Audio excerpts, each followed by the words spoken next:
mapagpalang gabi po sa bawat isa sa atin. Nandito po tayo sa ating prayer meeting every Friday. Bago po natin umpisahan ang ating prayer, i-recap po natin yung tinuro sa atin ng ating mga pastor ngayong week na to. Ang tinuro po sa atin ay never marry someone who those things, these 7 things. Amen po. Bago po tayo mag-umpisa, ako po yung papakilala. Ako po si Lilian Galdo, nagpapastor po sa Talisay, Batangas. Amen po.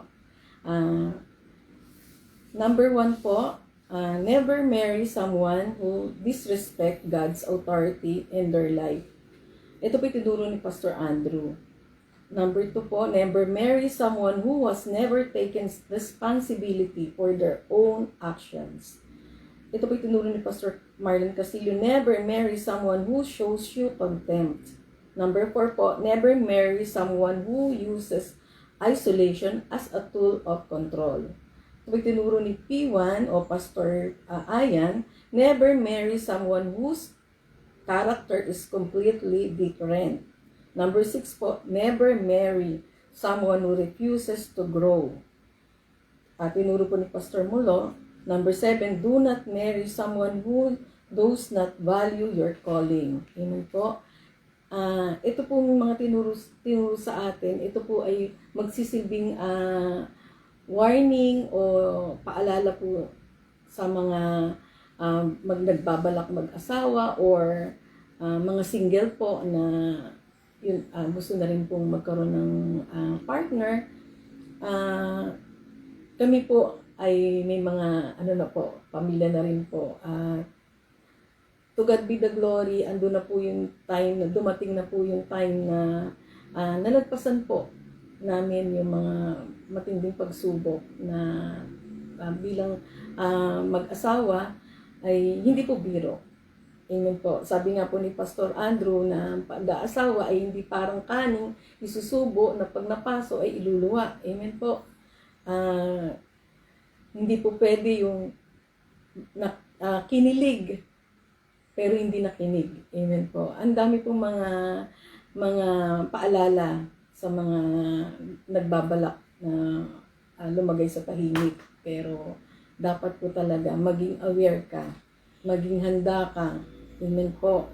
Sabi nga po, kung ang mapapang-asawa mo ay hindi nire-respeto ang Panginoon or hindi siya kumikilala sa Panginoon, ang Panginoong na sinasamba mo ay hindi niya kinikilala, ay huwag mo nang ituloy. Amen. Huwag mo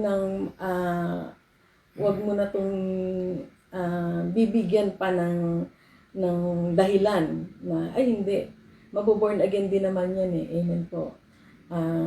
Kung wala siyang banal na pagkatakot at banal na pagsunod sa Panginoong Diyos, huwag mo nang ituloy. Amen.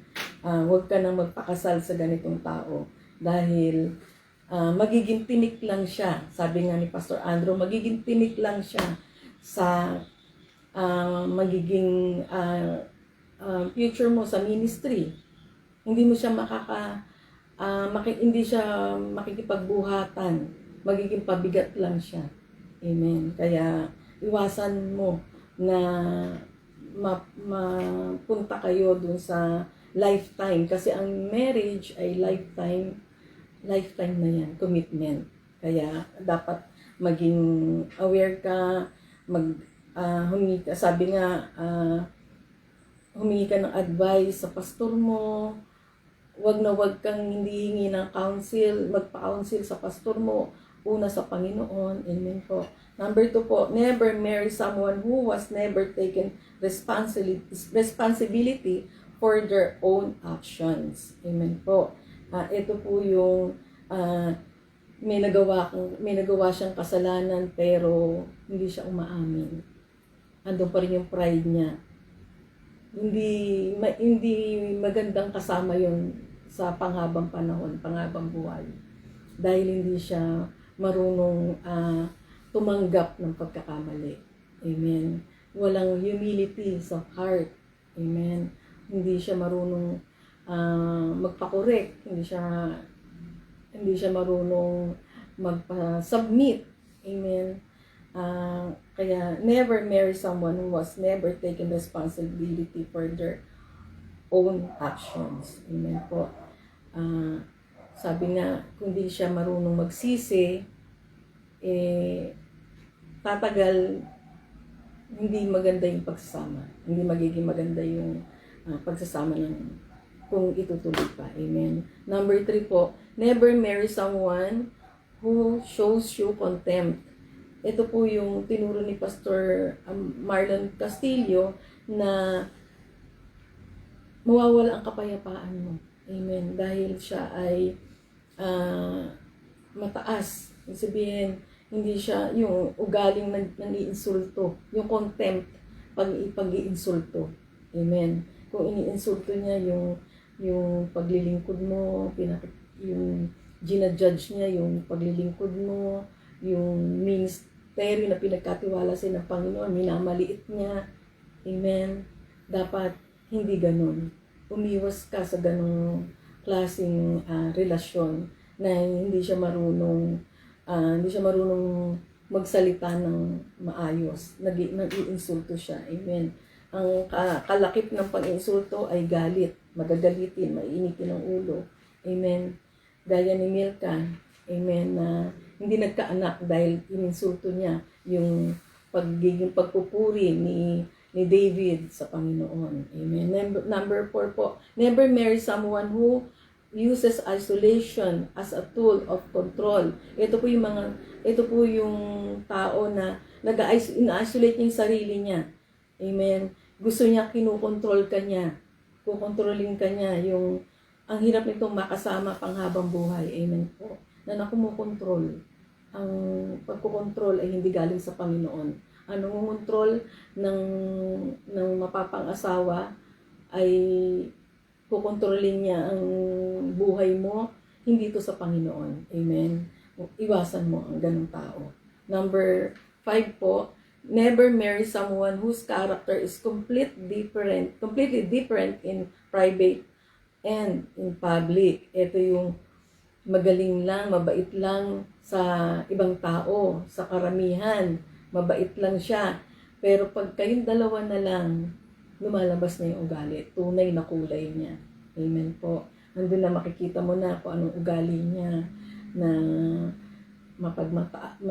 masigawin, yung natural niya na yun. Amen. Mahirap kasama yun sa buhay, sa panghabang buhay. And number 6 po, ay tinuro pa rin po ni never marry someone who refuses to grow. Hindi siya marunong magpa-correct. Siya yung hindi, kung sabi nga ni Pastor Ayan, kung hindi mo ikalalago yung relasyon nyo, hindi kayo parehong lalago sa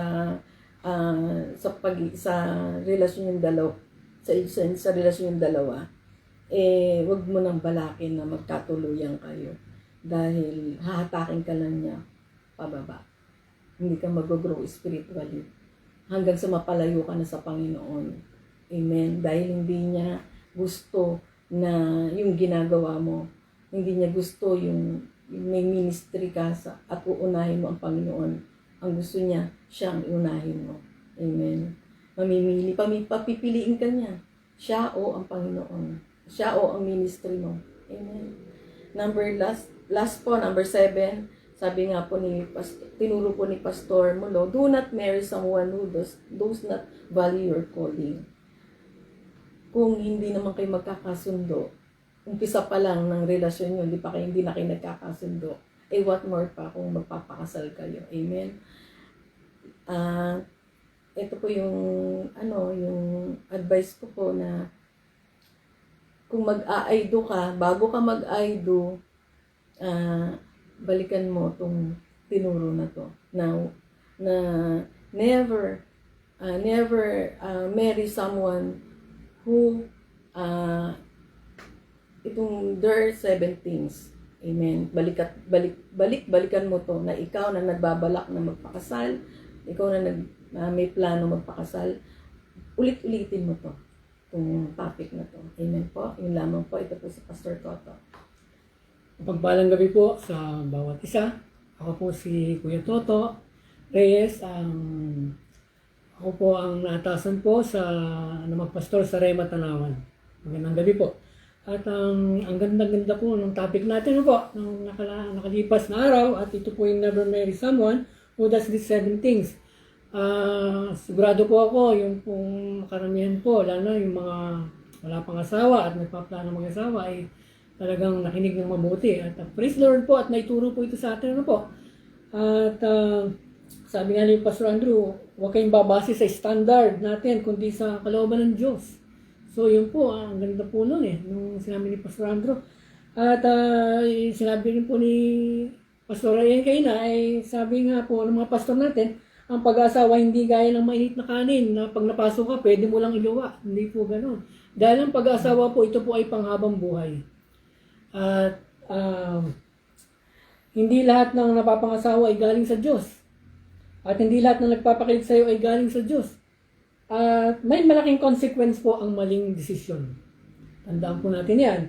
At naalala ko po, minsan kami pong tatlo, kasama po ang aming mga pastor dito, ay pag kami po ay nagsusolwin doon po sa bundok ng pinupuntahan namin, ay meron po kami isang Kristiyano po na nasyeran, na dati siya nga sa Manila, at siya po ay may ministry. At pero nung siya ay kinilig sa taong nagpakilig sa kanya, ay iniwan po yung kanyang ministry at sumama po doon sa bundok. At salamat po sa Lord kasi ay natagpuan po namin siya doon, nasiran po natin. At alam niyo po, nakita namin yung kanyang sitwasyon ay hindi po maganda. Nakakaawa po yung kanyang sitwasyon, yung kalagayan niya, ng kanyang mga anak, hindi po maganda. At kung makikita niyo po yung sitwasyon niya ay talagang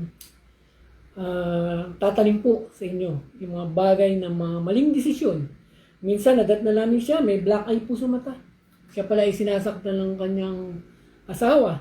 Maging ang kanyang mga biyenan ay pinagmamalupitan siya. At ganoon po yung naging relasyon. At yun po ang naging consequence ng maling pagpili o yung pong pagtalikod sa ministry o yung hindi po pinag-pray yung pong taong makakasama. Napakalaking consequence po. Ang mabuti po sa mga kapartner natin ay yung God's will natin, yung God's will o yung kalooban ng Diyos. Kaya wag po tayong magmamadali. Ano po, mga kabataan, mga kapatid na nagpaplano na mag-asawa, ay pag-pray po natin yung pong mga kasama natin sa buhay dahil hindi po ito biro. Ito po ay panghabang buhay. At halos lahat naman po sa atin ay may mga ministry. Ano po? Kaya ang mainam na makapartner natin ay yung handang mag-support po sa ministry natin. Yung may mabuting puso, may kakayahang magpatawad, at may pagpapakumbaba. Bakit po? Kasi po, wala pong perpektong tao. Ang bawat relasyon ay magkakaroon ng pagsubok. At kaya mainam po na mapangasawa po natin ay yung pong kalooban ng Diyos. Napakalago po ng mga bagay na ito na ituro po sa atin. At yung po kasing mga bagay na ito ay pag nangyari na ay hindi na po natin maibabalik. Tatanggapin mo na lang. At hanggang sa hindi mo na namamalayan ay nandun ka na sa pinakamahirap na sitwasyon. Kaya pag-isipan po natin mabuti, ipag-pray po natin. Kaya mahalaga po, ipag-pray po natin yung pong mga pangasawa natin. Kaya mahalaga po na ito po ay yung mananampalataya, hindi po unbeliever. Dahil kung gayon po ang mapipili natin ay sayang po, kung makikita nyo lang po yung tao na nasiran po namin, talagang manlulumo po kayo. Kasi po, hindi po talaga yung sitwasyon. Ang hirap lang din po ipaliwanag dito po sa live. Pero kami po mismo nakita namin yung sitwasyon niya. Minsan dating kami sa bahay nila nang meron siyang black eye. At magsisiman ay huli na. Ay nakapanlumo po talaga. Kaya nga po, kailangan po natin pag-isipan ito. At dito po sa Colossus chapter 3, basahin ko lang po. sa verse 12 and 14, sabi po, kaya nga dahil kayo hinirang ng Diyos, minamahal niya at pinili para sa Kanya, dapat kayong maging mahamagin, mabait, mapagkumbaba, mahinahon at mapagtiis, mapagpasensya kayo sa isa't isa. Kung may hinanakit kayo, kanino man magpatawad kayo, gaya ng pagpapatawad sa inyo ng Panginoon. At higit sa lahat, taglayin ninyo ang pagmamahal na siyang nagbubuklod sa lahat ninyo, nagbubuklod sa lahat sa ganap ng pagkakaisa. At dito po tuloy ko lang po sa verse 18 hanggang 15, mga babae, pasakop kayo sa inyong asawa, sapagkat yan ang naangkop sapagkat yan naangkop sa mga nakikipag-isa sa Panginoon. Sa 19, mga lalaki, mahalin ninyo ang inyong asawa at huwag kayong magiging malupit sa kanila.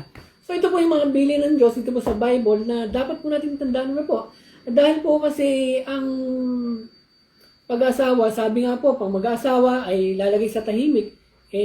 Kung hindi po God's will, hindi po totoo yun. Hindi po lalagay sa tahimik, kundi lalagay po kayo sa isang malaking kaguluhan. At ganun po. Kaya kailangan po, pinagpipray po natin ang ating mga pangasawa. Pero, kung ating pong ang mga kapartner ay yung pong mananampalataya, yung may takot sa Diyos, at handang sumuporta sa atin, sa ministry natin, at hindi po kagaya nung 7 bagay na ito na itinuro po sa atin, ay doon po natin masasabi na ang pag-aasawa ay paglagay po sa tahimik. Yun po, doon po may niwala. Pero kung unbeliever po ang mga pangasawa natin, hindi po totoo yung lalagay sa tahimik, kundi isang malaking pagsisisi, isang malaking kagulang. Kaya po mga kapatid, wag po tayong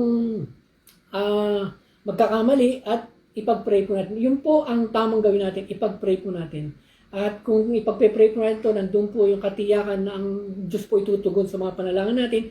At nandun po na ipagkakaloob po sa atin yung pong partner na itinalaga sa bawat isa sa atin. At yun po ang kalooban ng Diyos. Huwag po tayo mainip at maghintay po tayo sa tamang panahon, tamang kasagutan na nagmumula sa Diyos. Yun lamang po at magandang gabi po sa inyo. Narito po si Pastor Girlie para po sa pagpapatuloy. Sa po mapagpalang gabi sa bawat isa po sa atin. Ako po si Girlie Enriquez. Ako ay naatasang magpastor sa Rema Malvar, Batangas. So, kumusta na po ang bawat isa na po? So, marami na po tayong nalaman patungkol po sa mga 7, yung wag po nating never marry someone who does 7 things. So, praise God po kasi ito po ay tinuturo sa atin. Ano po? So, ang ibabahagi ko po sa inyo ay isang verse patungkol sa panalangin. Ano po? Sige po, basahin ko po sa inyo sa Philippians chapter 4, verse 6 to 7. Sabi po niya dito ay, huwag kayong mabalisa tungkol sa anumang bagay, sa halip ay hingin ninyo sa Diyos ang lahat ng inyong kailangan sa pamamagitan ng panalangin may pasasalamat. At ang di malirip na kapayapaan ng Diyos ang mag-iingat sa inyong puso at pag-iisip sa pamamagitan ni Kristo Jesus. Ito pong verse ito ay palagi po din itinuturo sa atin ng ating mga pastor, sa church po natin, and even dito po sa Rema Pills, dito po sa Friday edition po. Pero sabi nga po, hindi po mag-rema sa atin. Kung hindi po ulit-ulit na tinuturo, ito po ay reminder po ulit sa basa po sa atin. Ngayon sinasabi po dito sa verse na ito, nasabi niya dito, tayo pong mananampalataya, sabi niya po doon, huwag po tayong mabalisa. Kasi bakit? Alam niyo po, tayo pong mga Kristyano, sa totoo lang, araw-araw po tayo ay lagi may mga kinakaharap na mga problema. Ngayon, sa bansa po sa atin, may mga kanya-kanya po tayong problema. Araw-araw may hinaharap ng mga problema. Problema sa pamilya, sa asawa, sa anak, sa trabaho, sa pera, sa kalusugan. Yan po yung mga araw-araw na kinaharap natin problema. Pero ang ganda nga po ng sinasabi po sa atin dito, na encouragement po sa atin ng Bible, sabi niya, huwag kayong mabalisa. Sabi niya, tungkol sa anumang bagay. Sabi niya, sa halip, sabi niya ay hilingin ninyo sa Diyos ang lahat ng inyong kailangan sa pamamagitan ng panalangin na may pasasalamat. Sabi po niya dito ay, instead tayo po ay mag-worry sa ating mga problema, sa mga pinagdadaanan po natin. Ang sabi po ng Bible ay, sa halip ay tayo po ay manalangin. Idulog po natin lahat ng ating mga kabalisahan. Ang lahat ng mga problema natin, yung mga pabigat sa ating mga puso, sabi niya, pray for everything. Alam niyo po, ang panalangin po, ito po isang pribilehyo na tayo po ay nakakalapit sa trono ng Diyos. Amen po. Sa ating mga Kristyano, dahil hindi lahat ng panalangin ay sinasagot ng Diyos. Yung turo po sa atin dito sa church na ang panalangin dinidig ng Diyos ay yung panalangin nandun sa kalooban niya.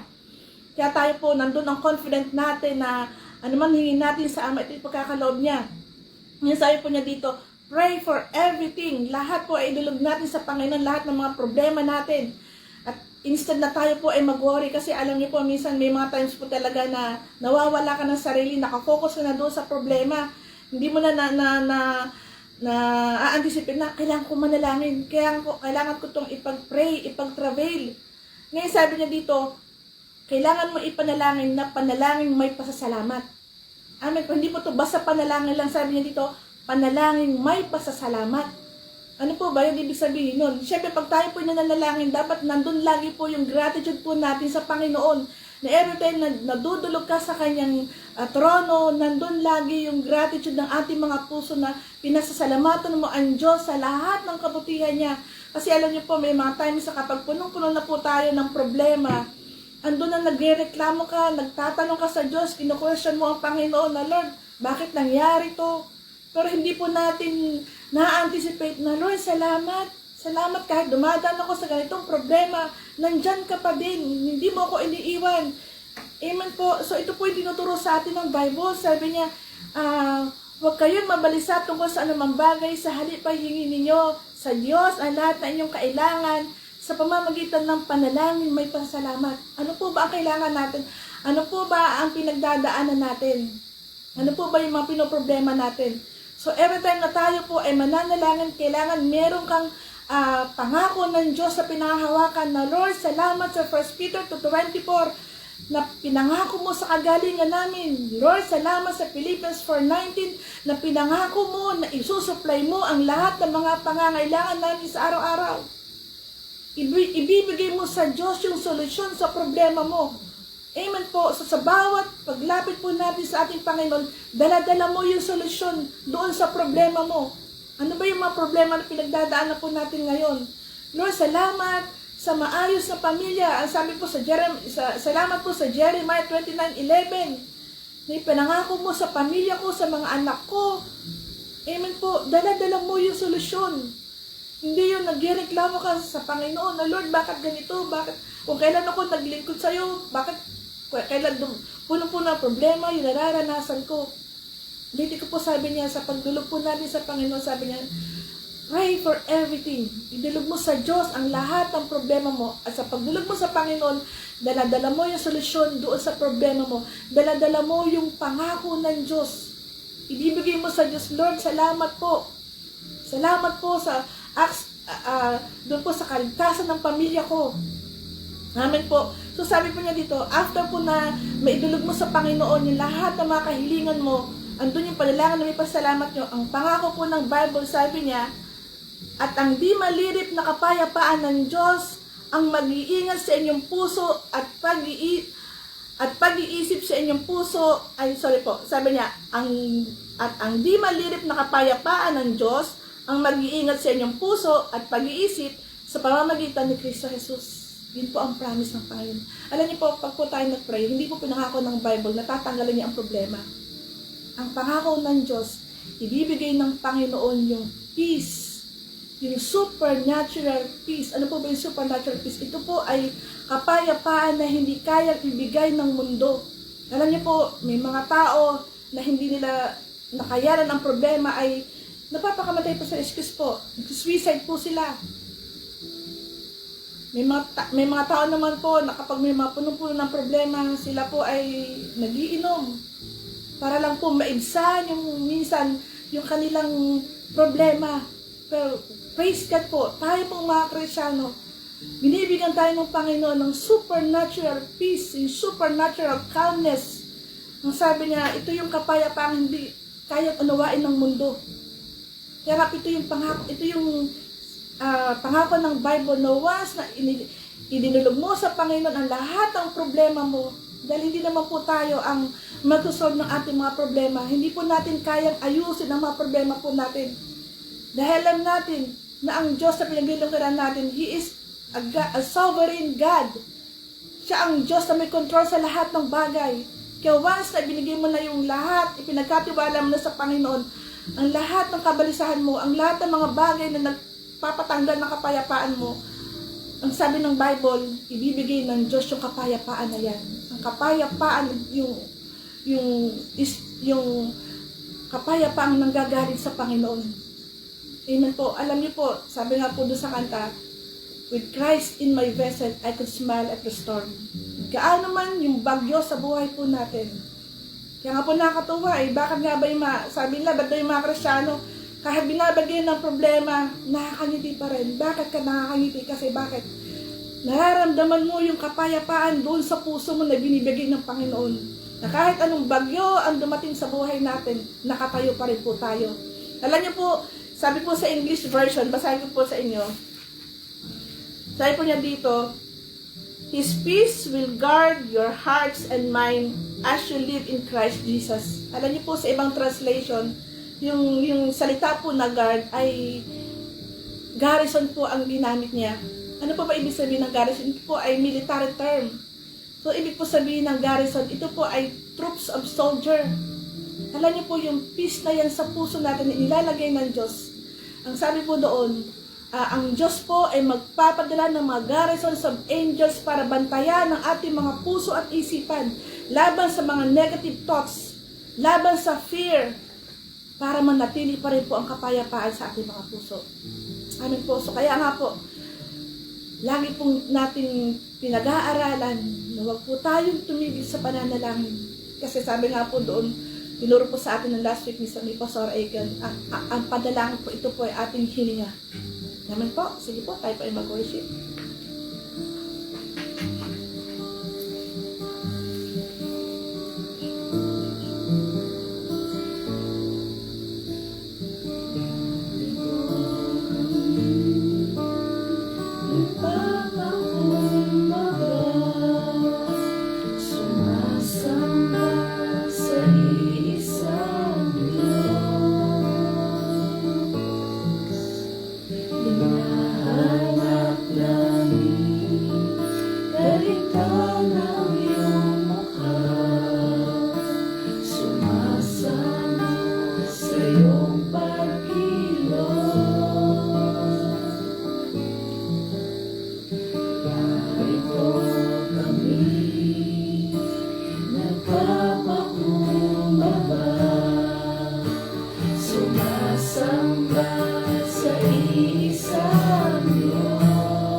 dakila ang iyong ngalan.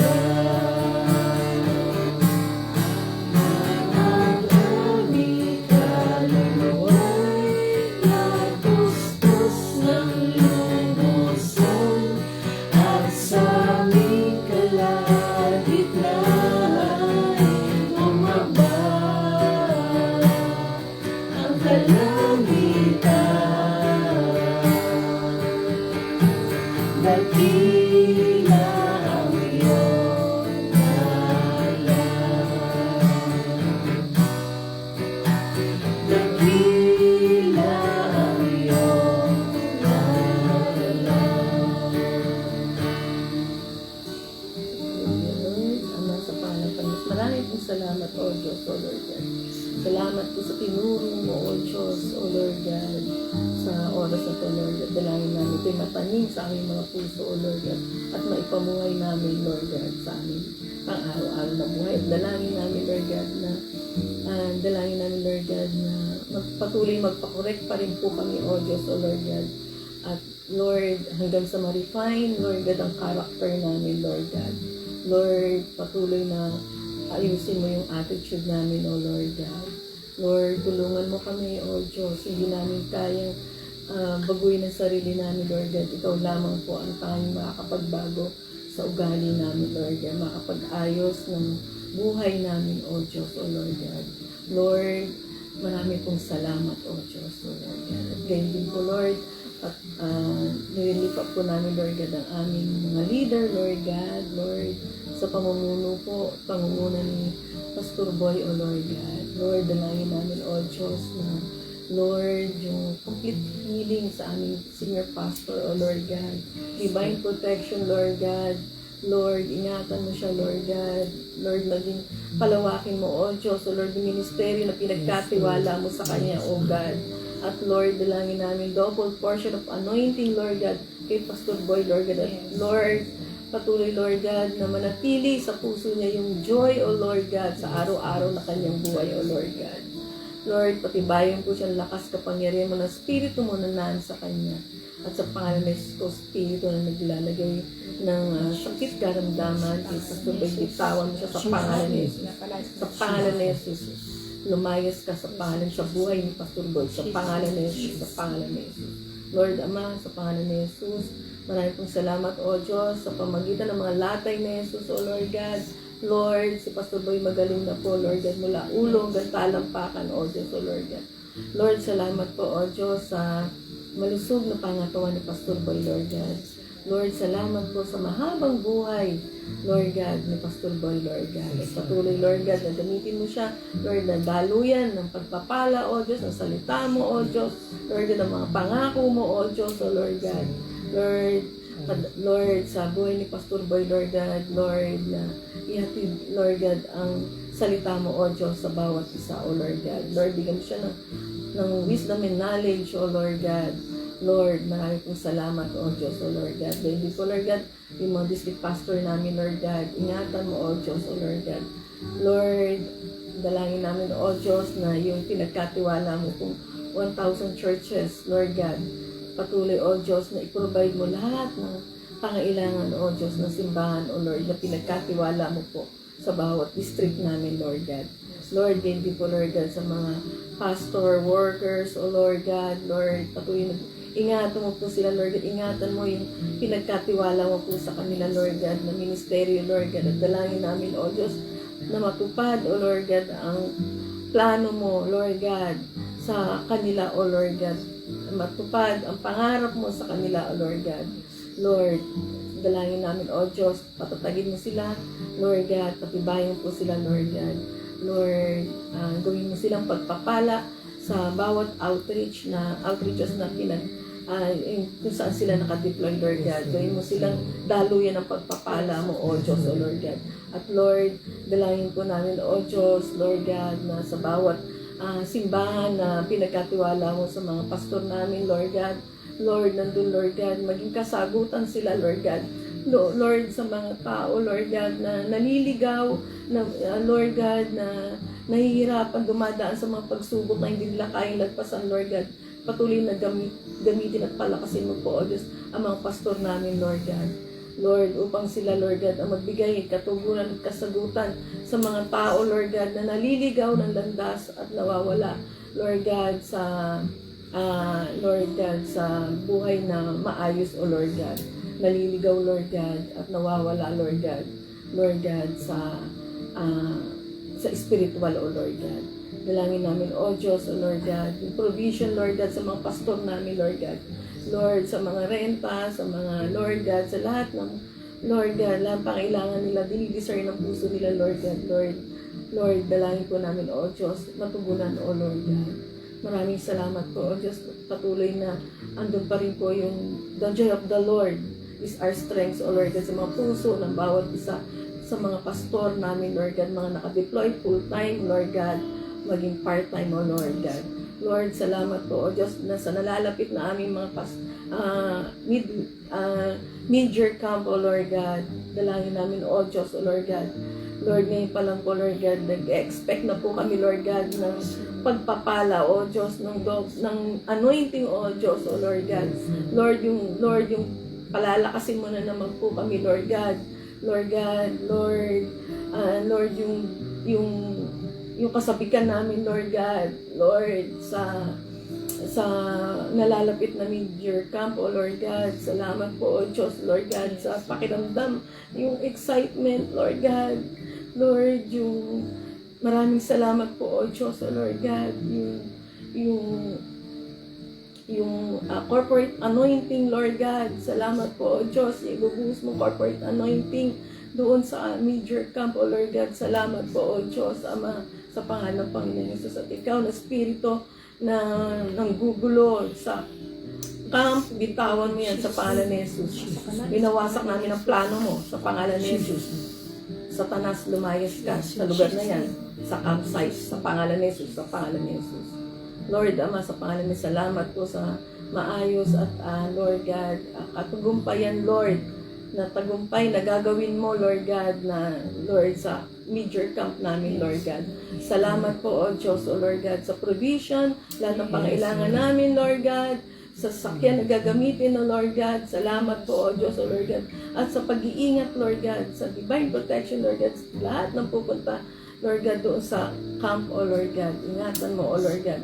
Salamat po sa kalusugan, Lord God, sa Lord, para magamit namin, Lord God, pagpatuloy kami, Lord God, Lord, sa paglilingkod sa iyo, O Diyos. Salamat po sa kalusugan, sa kalakasan, O Lord God. Spiritually, physically, Lord. Maraming salamat, Ama, sa iyong patuloy pagsabat paggalang sa pangalan ng Panginoong Yesus. Hallelujah. Ama, sa pangalan po ng Panginoong Jesus, tuloy po namin tinata sa iyo ang bansang Pilipinas. Parigad, batid po ninyo ang kalagayan, sitwasyon ng bansang Pilipinas, mga kahirapan, mga kaguluhan. Lord, nakikita mo lahat ng ito, mga mahinang pagnegosyo, mababang pamumuhay.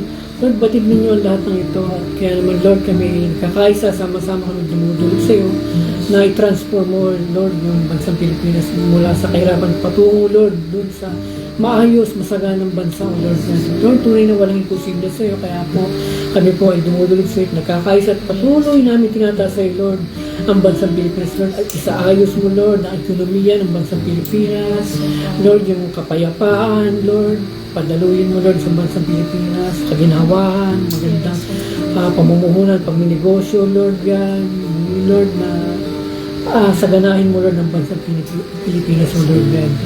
At ikaw sa taras na kumahad lang sa kaayusan ng bansang Pilipinas, o ibinawasak namin sa pangalan ni Jesus. Espiritu ng kaguluhan, kahirapan, ikaw na sa taras na naglalagay ng kahirapan sa buhay ng bawat Pilipino, ibinawasak namin sa pangalan ni Jesus. Lumayas ka sa bansang Pilipinas, ikaw sa taras naglalagay ng trahedya, mga bagyo, lindol, ibinawasak namin sa pangalan ni Jesus.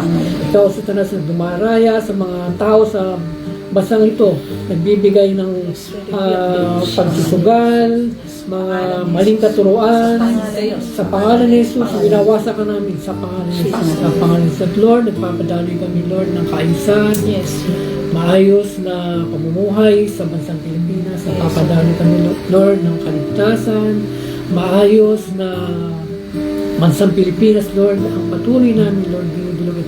Tunay, Lord, na dumadaloy na po sa mga oras na ito, Lord, yung kaayusan sa bansang ito, Lord, dahil walang imposible sa iyo.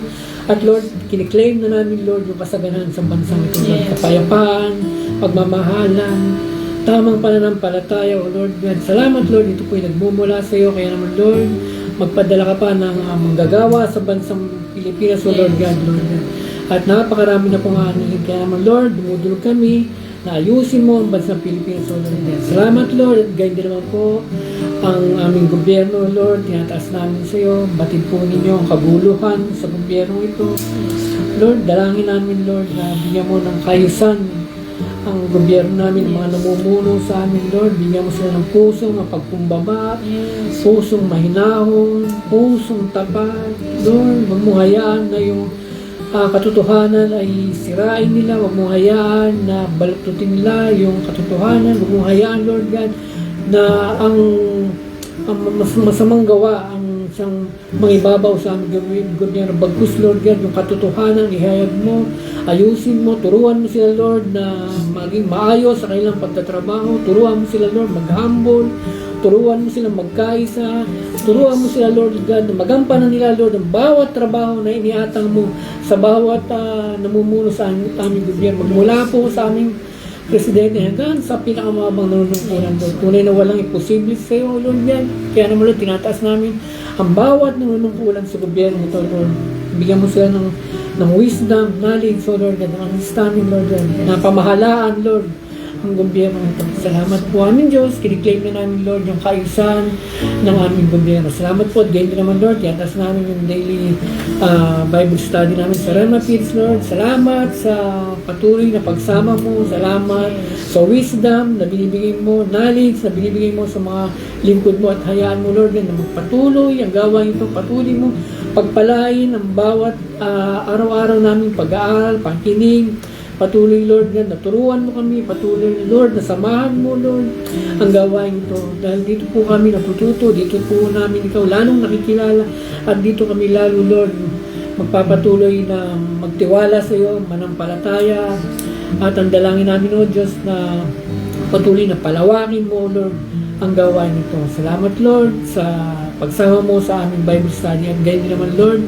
iatas namin sa iyo ang bawat mga pastor namin, mga workers namin. Batipunin niyo, Lord, ng bawat pangailangan ng mga lingkod mo. Dalangin namin, O Diyos, na i-provide mo, Lord, yung lahat ng pangailangan na magmula, Lord, sa mga renta, sa mga pambayad sa kuryente, tubig, Lord, sa pang-araw-araw nilang pagkain. Salamat, Lord, sa lahat ng ito. Salamat, Lord, sa pagpapala mo, at Lord, maging yung family ng mga lingkod mo. Patuloy mo silang pagpalain, samahan, ingatan, Lord God. Patuloy mo si Lord na padaluin mo, Lord, yung masagana, siksik, liglig na pagpapala sa bawat mga pastor, workers, at mga mahal nila sa buhay, Lord. Tunay, Lord, na ang bawat na naglilingkod sa iyo, Lord God, ay sasamahan mo at pagpapalain mo. Salamat, Lord, sa biyaya mo. Salamat sa pag-iingat mo. Salamat, Lord, sa kagalingan ng bawat lingkod mo na may karamdaman. Kiniklaim namin, Lord, yung kagalingan ng bawat lingkod mo, Lord. Huwag mo hayaan, Lord, na hadlangan ng kaaway yung mga lingkod mo. Huwag mo hayaan na sila ay sirain ng kaaway. Bagkus, Lord, padaluhin mo kagalingan sa bawat mga lingkod mo, Lord. Dapat, Lord, kiniklaim na namin yung kagalingan ng bawat lingkod, bawat pastor namin, Lord. Salamat, Lord, sa kagalingan ng mga lingkod. Salamat po, Ama, sa igulang namin na magbinabalik ang pinakamatas na papuri, paglaki at pagsama sa pangalan po ng aming Panginoong Jesus. Amen. Yes, O God, Ama, sa paso, Diyos, nilapit din po sa amin si Lord sa mga oras ito, yung makasama po namin, O Diyos, na nasa abroad, Panginoon. Wala namin, Panginoon, na patuloy, O Diyos, samang po silang lugar, naroon, O God. Lord, yung pag-iingat mo, O Diyos, ang sama kanila, Panginoon. Maging mapamilya, O Diyos, iniwala dito, Panginoon, sa Pilipinas. Panginoon, ingatan niyo po sila, O Diyos. Lord, dalangin namin, Panginoon, sumaksama namin ito, O God. Patuloy, Lord God, na pagpalain mo sila, Panginoon. Pagpalain mo yung bawat hawakan ng mga kamay, O Diyos. Lord, ipaalala mo pa rin, Panginoon, yung purpose kung bakit sila naroon sa mga lugar na yun, O Diyos. Sige sa lahat, Panginoon. Lord, gamitin mo sila mightily, O Diyos, na Lord, may bahagi pa rin po nila, Panginoon, yung kaligtasan, O Diyos, na natanggap nila, Panginoon. At Lord, patuloy, O God, na Panginoon, ikaw ang mag-comfort sa kanila sa times na sila ay nalulungkot, nanghihina, O Diyos. Lord, hayaan mo na makasama namin ito ay patuloy na, Lord, maging daluyan ng pagpapala mo, O Diyos, sa gawain mo, Panginoon. Kaya, Panginoon, patuloy, Lord God, na, Lord, magpalain mo ka mga trabaho, O Diyos. Salamat, Panginoon, at ang plano mo lang, ang kalaban mo lang po, O Diyos, ang mangyari sa kanila sa pangalan pa ng Jesus. Ganyan, Panginoon, patuloy, O God, na tirasin po namin siya, Panginoon, sa oras ito, ang aming senior pastor, Panginoon. Lord, salamat po, O Diyos, sa kagalingan, Panginoon, na aming senior pastor, Lord God. Salamat sa 1 Peter 2:24 sa buhay po na aming senior pastor, O God. Lord, tapat ka sa iyong pangako, Panginoon. Lord, salamat sa kanyang healing anointing, O God. Dalangin namin, Panginoon, na Lord, ngayon pa lang, i-ready mo, Panginoon, si Pastor Boy sa amin nalalapit na major camp, Panginoon. Alam mo, O Diyos, kung gaano ka-excited na aming senior pastor para makatid sa camping na to, O Diyos. Kaya, Panginoon, i-ready mo, Panginoon, si Pastor Boy lang namin, O God, na marami kang ipapagawa, marami kang gagawin, O Diyos, na miracle, Panginoon, Lord, sa camping na to, O Diyos. Kaya, Lord, ngayon pa lang, salamat sa kanyang maayos na kalusugan, Panginoon. Salamat sa kanyang malakas na pangangatawan sa araw-araw, Panginoon. Lord, hayaan mo, Panginoon, na Lord, yung maayos na kalusugan, Panginoon, ay Lord, araw-araw nararanasan niya, Panginoon, yung malusog na pangatawan, Panginoon. Dahil yun ang pinangako mo, Panginoon. Patuloy, Ama, Lord, pagpalain mo ang aming senior pastor, O God. Alam mo yung mga pangangailangan niya sa araw-araw, O Diyos. Patuloy, Lord, na ipagalaw mo ang lahat ng mga pangangailangan ng aming senior pastor, Panginoon. Physically, emotionally, spiritually, Panginoon. Financially, O God. Salamat po, Panginoon. Patuloy, Lord God, i-anoint mo siya, Panginoon. Lord, gawin mo siyang sensitibo, O God. Salamat po, Panginoon, sa buhay na aming pastor, O God. Patuloy, Lord God, na ang kalooban lang po, O Diyos, ang mangyari sa buhay niya, Panginoon. Tulungan mo ang aming senior pastor na mapamalaan niya, Panginoon, yung mga pinagkatiwala mo sa kanya, Panginoon. Lord, yung lakas na nagmumula sa iyo, yung karunungan na nagmumula sa iyo, O Diyos, ipagkaloob po, Panginoon, sa aming senior pastor sa pangalan namin, Panginoong Jesus. Ganyan po, Ama, tinatasin po namin si O God sa pangalan ng Lord God, yung mga under construction, Panginoon, ng mga simbahan, Panginoon. Lord, ngayon pa lang, salamat, Panginoon, sa mga simbahan na idadagdag mo, Panginoon, sa buong kabuuan ng Remo, O Diyos. Salamat, Lord, sa mga simbahan ito. Ngayon pa lang, niklaim na po namin yung 1,000 churches every district, Panginoon. Salamat po, O Diyos, Panginoon. Alam namin, O God, na Lord, ngayon pa lang, pinrovide mo na, Panginoon, yung mga pinansyal na kakalanganin, Panginoon, sa mga simbahan ito, O Diyos. Salamat po, Panginoon, sa pangako mo, Panginoon, sa Philippians 4:19, O God, ikaw magsusupply ng mga pangangailangan, Panginoon, sa gawain mo, O Diyos.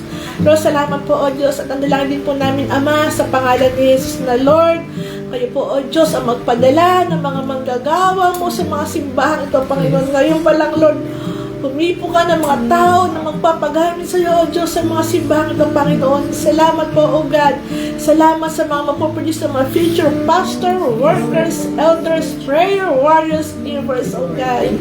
Salamat, Panginoon, dahil, Lord, alam namin, O Diyos, kumikilos ka sa parang di namin nakikita, O God. Kaya, Lord, salamat po, Panginoon. Salamat po, O Diyos. At ang plano mo lang, O God, ang kalooban mo lang, Panginoon, mangyari, O God, sa pangalan namin, Panginoon Jesus. Panginoon, salamat po, O Diyos. Sa oras na, Panginoon, napasin ko din po sa iyo, O Diyos, ang lahat ng mga prayer request, O God. Lord, alam mo, ang nilalaman ng puso ng bawat isa, Panginoon. Lord, maging naman po ay pinansyal, kagalingan, Panginoon, kaligtasan, O God. Lord, salamat, Panginoon.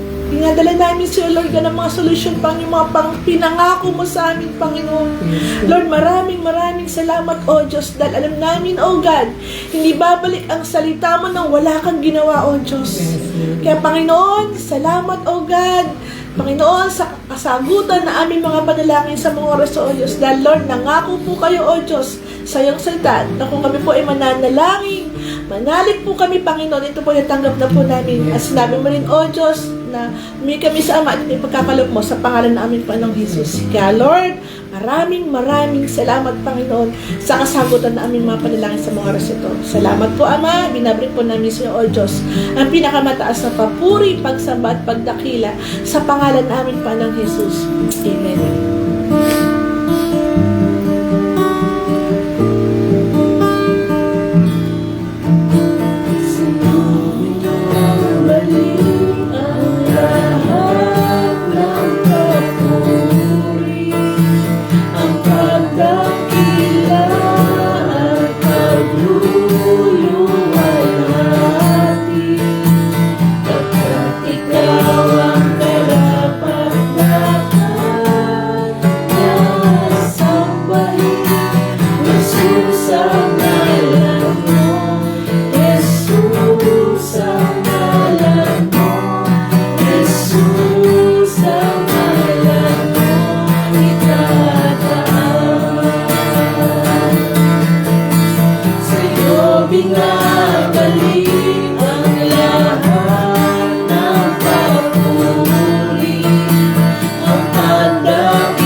pagsama mo sa amin sa gabi nito, O Diyos. Salamat, Panginoon, sa presensya mo, God. At Lord, salamat sa kasagutan ng mga naipanalangin namin sa mga oras, O Diyos. Alam namin, O God, na hindi ka bingi, O Diyos. At Lord, narinig mo, O Diyos, ang mga naipanalangin ng mga likod mo, O Diyos. At Lord, salamat sa kasagutan. At ito po ay sinesulyahan namin ng banal dugo ng Panginoong Hesus. Salamat po, Ama. Binabalik po namin sa iyo, O Diyos, sa pinakamataas na papuri, pagsamba at pagdakila sa pangalan namin Panginoong Hesus. Amen.